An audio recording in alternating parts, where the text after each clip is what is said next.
Bu video nə dərs videosudur, nə də başqa bir şey. Mən bu video vasitəsilə sizlərə təşəkkür etmək istəyirəm. Niyə?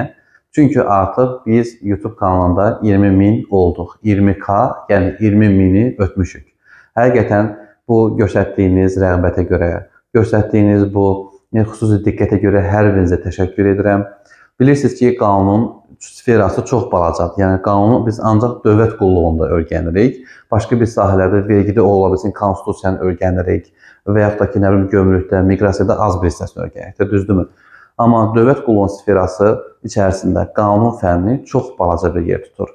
Nə demək istəyirəm? Yəni çox insan kütləsinə çatmır.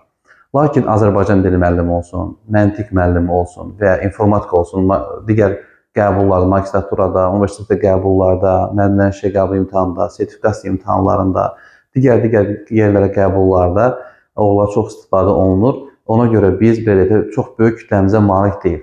Ona baxmayaraq biz artıq bugünkü gün 20.000-ə çatmışıq. Hər birinizə çox-çox təşəkkür edirəm. Düzdür, izləmə sayımız 2 milyon keçib, hətta onu da deyim sizə, biz artıq YouTube'da 20.000 abunə olmuşuq. İzləmə sayısı 2 milyon keçmişdir. 650-dən çox video vardır.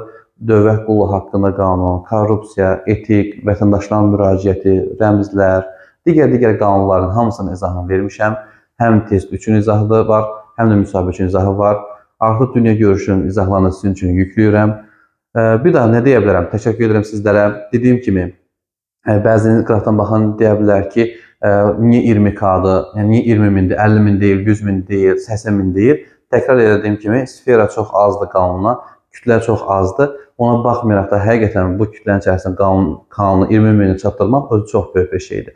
Və özü də mən yaxşı tanıyırsınız ki, qanunları iri insanlar var ki, qanuna baxarkən yoxuluyor və yaxud da ki, qanun izahını biraz axı çətindir, nəzəri hissəsi çoxdur və yaxud da ki, terminlər çoxdur, başa düşüləcək hissələr çox azdır. Ona görə də həmişə mən qanunların izahını verərkən çalışıram ki, uğurlu dildə, praktiki dildə, bəzən gülərəkdən, bəzən sizi əyləndirərək və yaxud da bəzən hər hansı bir zarafat eləyərək məhz bu qanunları sizin beyninizə yer edirəm.